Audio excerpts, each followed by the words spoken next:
Chapter 4. Xavier's Study in the Flight from Vesper. Eliasis 03, 1496. DR. Late evening. The recall scroll deposited us in Vesper's town square with all the grace of a catapult, my mechanical frame clanging against the cobblestones as magical energies dissipated around us. The shard in my grip pulsed with steady light, casting eerie shadows that danced across the familiar buildings. But something was wrong with Vesper. I could sense it in the way the very air seemed to vibrate with tension. "We need to get to Xavier immediately," Skye declared, her tiny form already darting toward the Scholar's Tower. For once, I found myself in complete agreement with her assessment.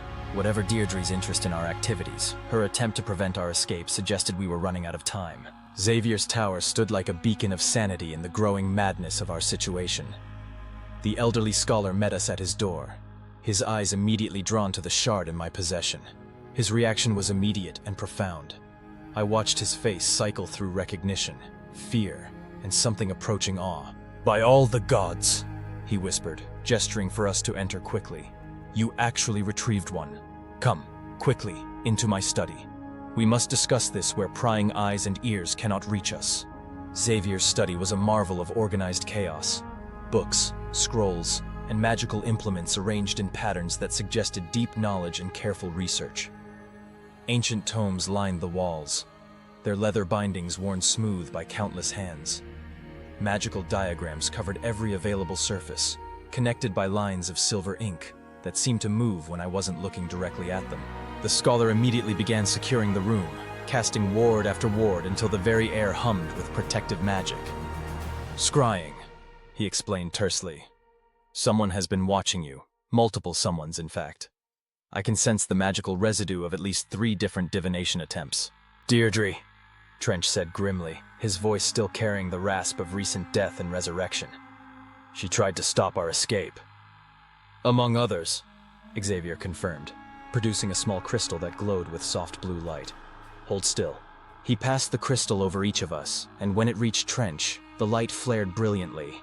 The hooded agent stumbled backward as magical energy erupted from his shoulder, revealing a small, insidious enchantment that had been riding along with him, perhaps for who knew how long. "Scrying focus," Xavier identified grimly. "Someone has been tracking your movements through you, my friend. Royal agents make excellent unwitting spies when properly compromised." The implications chilled my processing cores. How long had we been compromised? How much did our enemies know about our plans, our capabilities, our intentions? Trench's expression, what I could see of it beneath his hood, was a mixture of professional embarrassment and cold rage. "Now then," Xavier continued, gesturing toward the shard, "let me examine what you've brought me." I handed over the crystallized power with reluctance. Even the brief separation felt wrong, as if I was parting with something essential.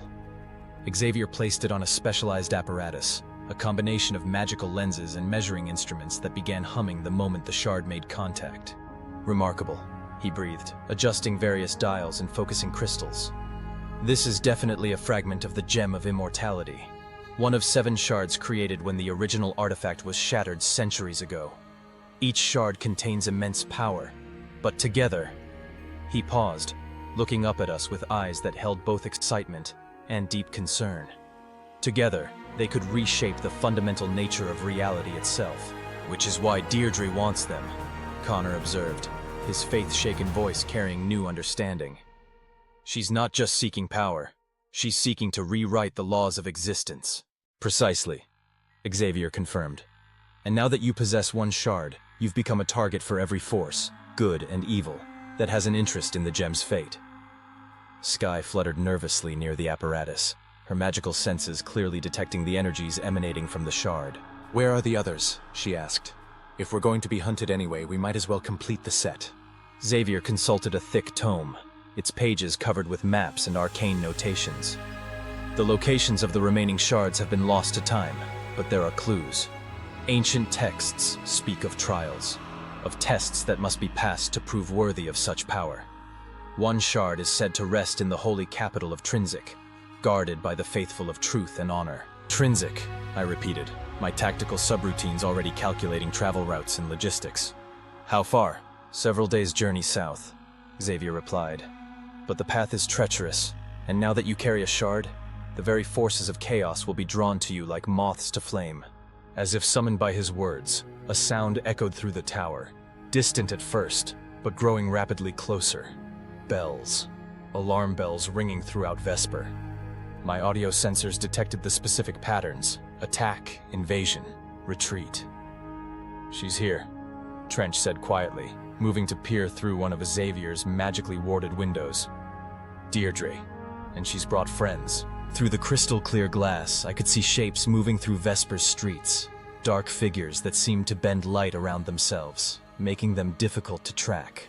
But what my optical sensors could detect clearly was the magical energy building throughout the city, a malevolent force that made the air itself taste of copper and ash. "The strongbox," Xavier said urgently, producing a container of elaborately worked metal and crystal. "We must secure the shard before—" The tower shuddered, not from physical impact, but from magical assault. Someone was attempting to breach Xavier's protective wards through sheer force. The scholar's face went pale as his carefully constructed defenses began to buckle under the onslaught.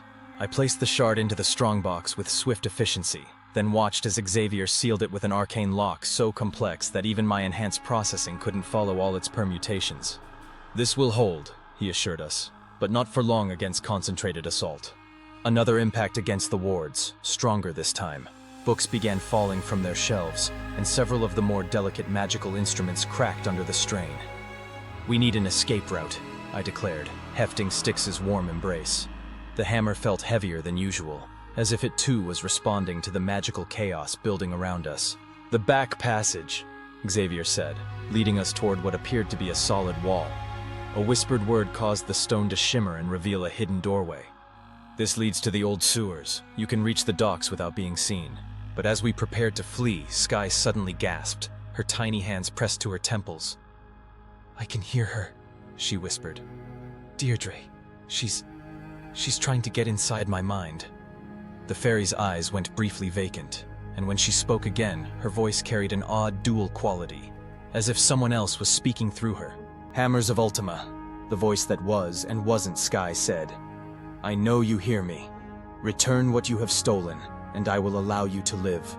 Continue this foolish quest, and I will hunt you to the ends of the world." Then Sky shuddered and collapsed, her normal consciousness returning with a gasp of terror.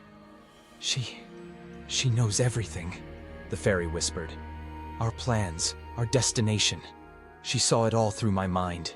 I caught Sky as she fell, my mechanical hand surprisingly gentle as I supported her tiny form.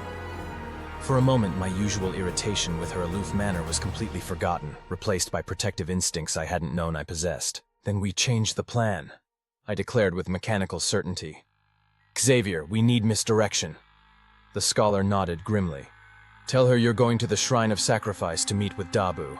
It's far enough from Trinsic to buy you time, and dangerous enough that she might hesitate to follow immediately." Sky, recovering her composure with admirable speed, looked up at me with new respect. That actually might work. She felt my certainty about our plans. "If I project false certainty, do it," I ordered, surprised by my own decisiveness. "Trench, secure us a way out of the city. Connor, Ahu, prepare for running battle. We leave as soon as Sky finishes her performance." The fairy closed her eyes, concentrating intensely. I could feel magical energy building around her as she deliberately opened her mind to Dierdre's probing presence. When she spoke, her voice carried absolute conviction. "We're going to the Shrine of Sacrifice," she projected mentally. "Dabu has information about the other shards. We have to reach him before Dierdre finds us." The mental connection snapped closed, and Sky opened her eyes with a satisfied smile. She bought it. I felt her attention shift toward the northern wastes. The tower shuddered again, more violently this time. Xavier's wards were failing. "Go," the scholar urged, pressing supplies and scroll cases into our hands. "Take the strongbox. Find the other shards before she realizes her mistake.